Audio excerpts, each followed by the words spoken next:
Today, I'm talking about self-care when things, that amorphous blob of negativity made up of internal and external factors, when things begin to feel overwhelming.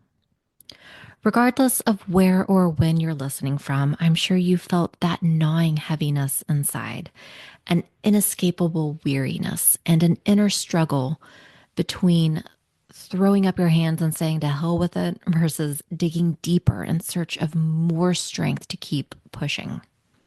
You're not alone. This happens to everybody. And this episode is for everybody because everybody gets overwhelmed from time to time and needs grounding self-care. Welcome to the Poetry Lab podcast.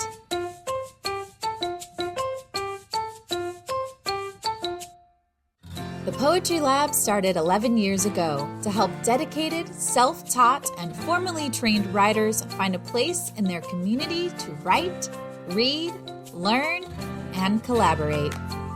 We help writers tap into their craft with radical self-compassion, unlike anything you've ever seen in a creative writing classroom before.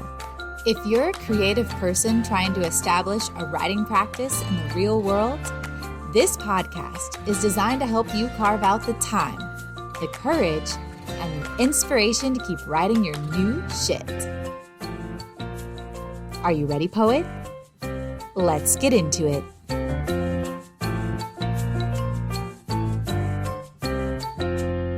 Welcome, dear listeners, to another episode of the Poetry Lab podcast.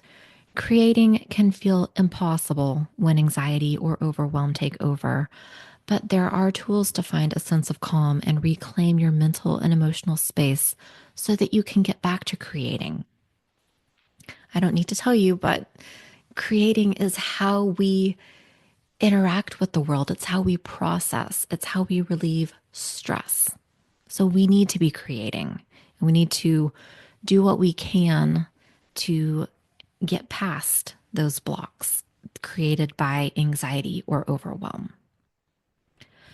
Today's episode will discuss why self-care is crucial in times of stress, how to recognize when you need to step back, and some practical techniques to help you reset. Throughout this episode, I'll be using the term writer because that's what I am. But the information in this episode applies to artists of all mediums. Hell, most of it applies to living and breathing people not pursuing creativity in their lives. If you have a pulse, you will occasionally feel overwhelmed and will be in need of self-care. So this episode's for you too. Before we go further, I want to pause and say that if the level of overwhelm and panic you are experiencing has reached a crisis level, or if you are in a traumatic situation, seek professional help. The level of care and attention that you need right now is beyond the strategies that I'm able to offer here in this episode. And then also a final note, as with any advice, take what works for you and leave the rest. Before we get into self-care practices, I want to unpack why self-care is vital for creative people. I want you to think of self-care as a form of first aid for the mind. It doesn't solve every problem, but it helps stabilize us. It helps us regain perspective and approach writing from a calmer, healthier place. Writing involves a level of personal exposure that can make us more vulnerable to external stress. Our work often demands emotional honesty, making it difficult to disconnect from personal and worldly issues. Putting your thoughts on paper, especially for an audience, can drain your mental and emotional reserves, sometimes more than we realize. When we're overwhelmed, our minds go into survival mode, making it difficult to access the creative open-mindedness that writing requires. Self-care can help shift us back to a place where we can write about whatever's going on without feeling drained or distressed. Writers can also be particularly susceptible to panic and overwhelm because the work we do often doesn't have clear boundaries. Our art is based on exploring what we observe and feel, which sometimes causes us to sit longer with negative emotions. And without self care, these behaviors can lead to burnout and overwhelm. It's not only about avoiding panic and overwhelm, because those are inevitable, but it's about having strategies that can help you get into a healthier headspace. Now, I want to talk about recognizing when you need to implement self care. You are a human being alive in the 21st century. There's a lot of shit going on a daily basis, not to mention crises and horrors unfolding in the United States and abroad. Like many problems, panic and overwhelm can snowball if left untreated for an extended period of time. So it's important to recognize some of the early signs that it's time for a self-care check-in. All too often, writers push through discomfort or ignore these signals, thinking that they need to power through or that this is great material. But these signals are critical for avoiding burnout and bigger problems down the road. Here are some signs that it's time to take a step back and focus on self-care. If you find yourself unable to focus or are struggling to even start writing, it might be a signal that you're overstressed. There are also physical symptoms of anxiety that you need to be aware of. A racing heart, shallow breathing, headaches, muscle tension are all signs that your body is in fight or flight mode. Recognizing these symptoms can help you respond before burnout sets in. On the emotional side, if you're easily frustrated by your work or find yourself having intense negative reactions to small challenges, your emotional reserves might be running low. And finally, when we're overwhelmed, we're more likely to fall into negative self-talk or comparison traps. So if you notice a lot of self-doubt or insecurity, that's also a sign to pause and reset. And I think that as writers, we tend to be more in tune with ourselves and can tell when something is off. So you might be experiencing symptoms that I haven't mentioned here, but recognizing when you feel off or don't feel like yourself, take note of that. That's a sign that you need to engage in some self-care. And this is where making a self-care check-in part of your routine is key. What's a self-care check-in? It's when you take a moment to ask, how am I feeling really? A self-care check-in is a valuable tool for spotting overwhelm or burnout early so that you can engage in some self-care. A check-in also reminds us that our well-being matters and gives us permission to take care of ourselves. It's like that saying, if you don't schedule time for maintenance, your equipment will schedule it for you. And we all know that that usually happens at the most inopportune time.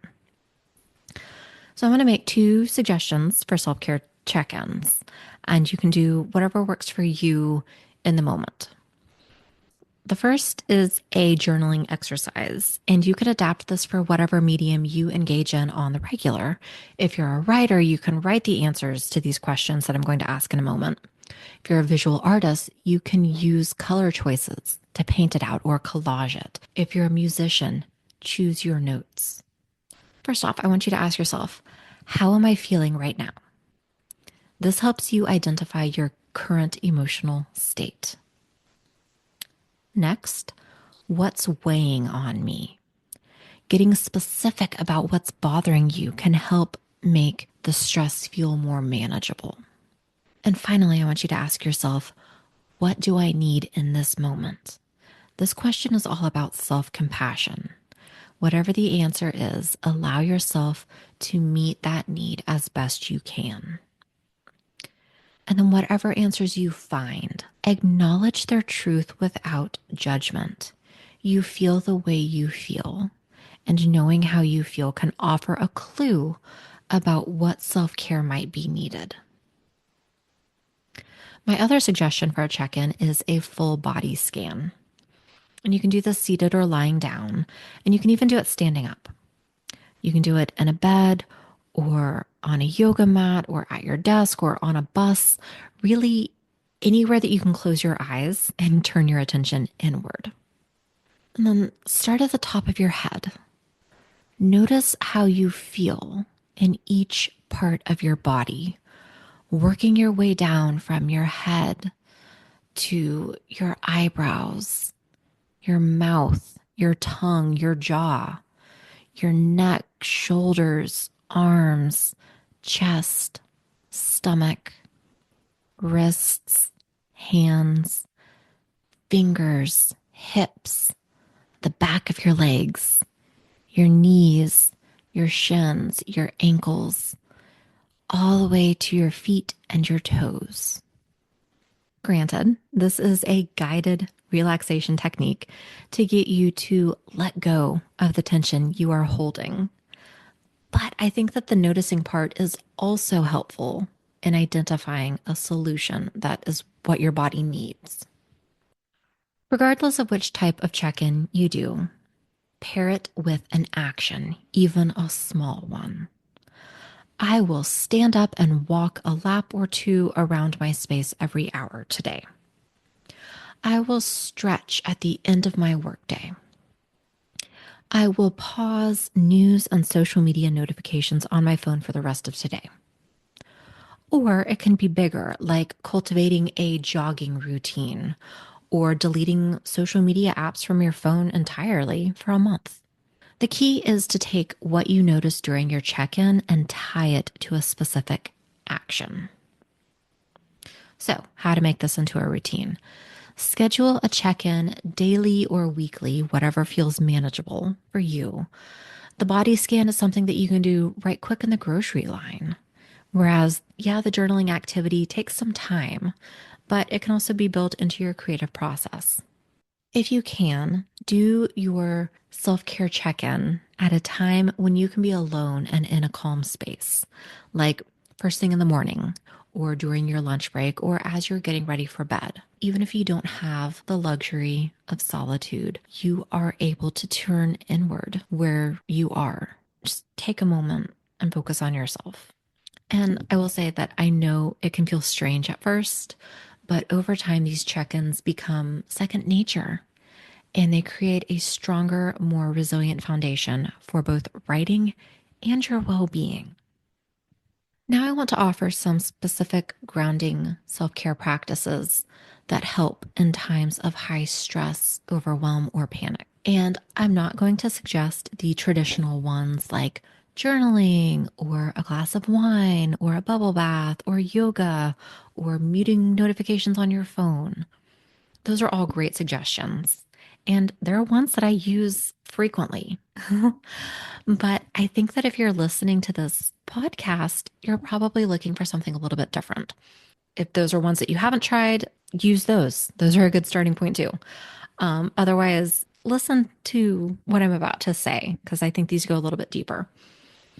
And I want to encourage you to try a few of these and maybe put your own spin on them and see what works for you. I think it's best to find a couple of these techniques that work for you so that you've got more tools at your disposal. And you can totally have your go to, but that won't always be possible. Or maybe one day your go to just isn't doing it for you that time. So it's good to have a couple of options that you are like, okay, I can do this. The first one is to get grounded, literally. Often, when we are overwhelmed or panicking, we lose track of our bodies. If this is happening to you, I invite you to take off your shoes and connect your feet to the ground, standing if you are able, preferably outside on the bare ground. But you know what? I know standing might not be accessible to some people, and other people have an aversion to grass. And there's also snow on the ground in some places, or there's a whole host of reasons why standing barefoot on the bare earth might not be possible. But we do what we can. All right. The point is to connect to the ground in some meaningful and intentional way. Once you've done that, look down at your feet or your other point of connection. Acknowledge where your feet are. remember that you are where your feet are. This grounding exercise can help you feel more solid and connected to the world and your body. My next technique is a forward fold. And this can be an extension of the grounding exercise that I just mentioned, or it can be its own thing. And it too can be done standing or seated. So, whether you are seated or standing, make sure your feet are about hip width apart or a little bit further. And then let your head and arms dangle toward your toes. Feel free to have a generous bend in your knees if you are standing. You can place your hands on your thighs, your shins on the ground. You can clasp opposite elbows, whatever feels comfortable to you. And then take slow, deep breaths in this folded position.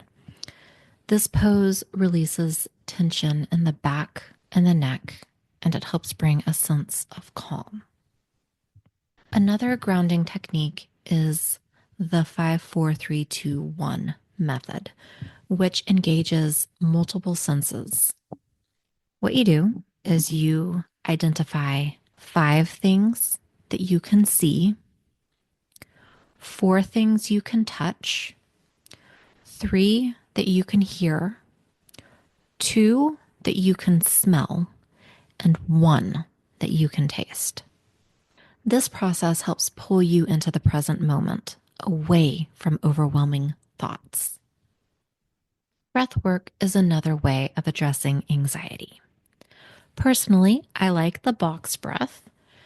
Inhale for 4 counts, hold for 4 counts at the top of your breath, exhale for 4, and then hold for 4 at the bottom of your breath.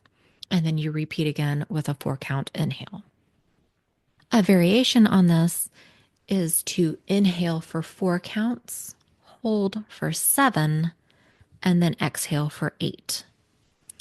Both of these breathing techniques can slow the heart rate and activate the body's relaxation response, helping reduce feelings of panic. Plus, I find comfort in the repetition of the counting. This next one is a callback to childhood when we had our teddy or our blankie or whatever comfort item that we carried everywhere. But a physical object like a smooth stone or a stress ball that you can squeeze, or yes, even a cozy blanket. This object, whatever it is, can bring us relief by reminding us of safety and calm. Sometimes holding the object is calming enough, but you might also consider studying the object, its color, shape, weight, and texture.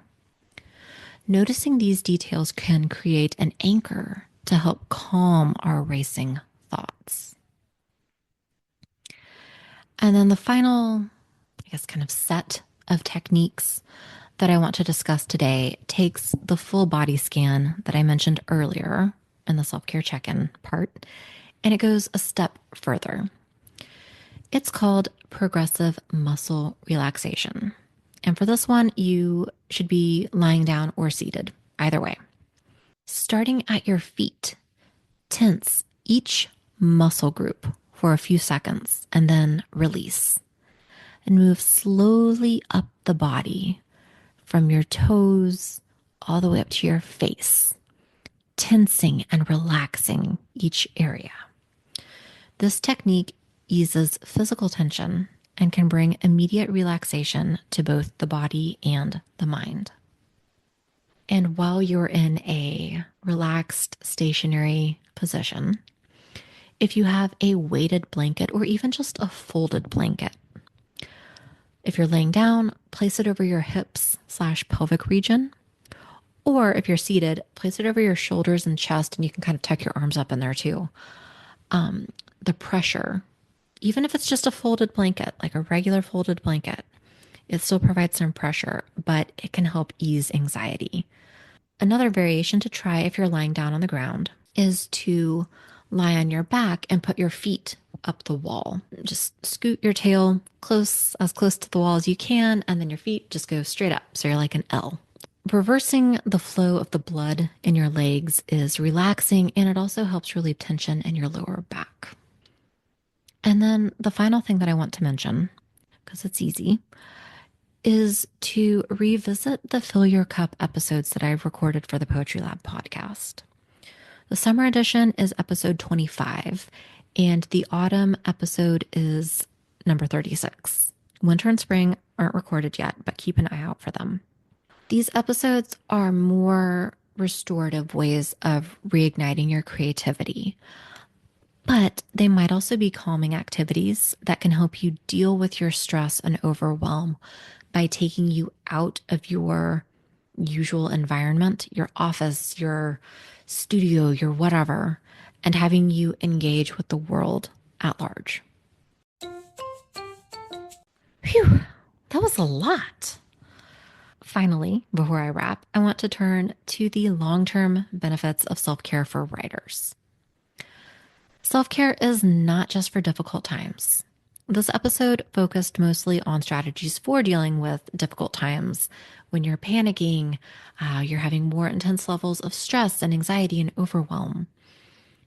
But these are also good day-to-day practices. And while drafting this episode, I pretty much made up my mind that I'll do a regular day-to-day self-care for writers episode, so keep an eye out for that. But anyway, overall, self-care is about building resilience for the long term. With a solid self-care foundation, writers will find it easier to stay connected to their work and avoid burnout. Consistent self-care practices help calm the nervous system, making it easier to return to a balanced state when panic arises. Self-care can help restore the creative flow. Writers who incorporate self-care often find that they feel more inspired and are better able to produce work that feels authentic. Over time, self-care helps writers develop tools to cope with the ups and downs of life and creativity so that moments of overwhelm feel more manageable. While the techniques in this episode dealt with a deeper level of self-care, I encourage you to treat self-care like an ongoing commitment to yourself and a means of creating a sustainable relationship with your writing, especially when life feels chaotic. And finally, don't worry about what your self-care practice looks like. The important thing is that it is a healthy strategy that works for you long term. It's going to look different from everybody else's. It's yours. And then also keep in mind that self-care practices can change over time because our needs evolve. I covered a lot of material in this episode, like why self-care is important for writers and how to recognize when you are in need of some more intense self-care. If you are currently in need of some self-care today, focus on the techniques described in the middle part of this episode. I encourage you to pick one of the check-in strategies and then try a couple of the self-care techniques that I shared, and then repeat whenever you feel overwhelmed. Self-care isn't selfish. It's a necessary part of the creative journey. Life can be overwhelming, but practicing self-care allows you to better hold space for your creativity and others, even during challenging times. Be sure to share these techniques with any person you know, whether or not they pursue a creative life. We could all use some self-care right now. If you liked this episode, please give us a like and a follow and help us spread the word about our podcast by texting the link to a few creative friends. You can also find us at thepoetrylab.com/podcast. And also, be sure to check out our curated playlists for a deeper look on DIY marketing tips, writing techniques, and inspiration to create. Enter your email and you'll find the perfect playlist to fuel your writing journey. Scroll about halfway down the podcast page, thepoetrylab.com/podcast, and then fill out the form. You can get one list or all three, poet's choice.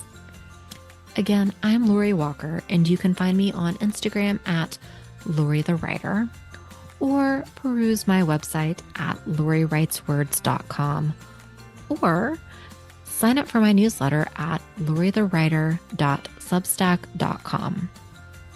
That's all for now. I'll catch you soon at the Poetry Lab.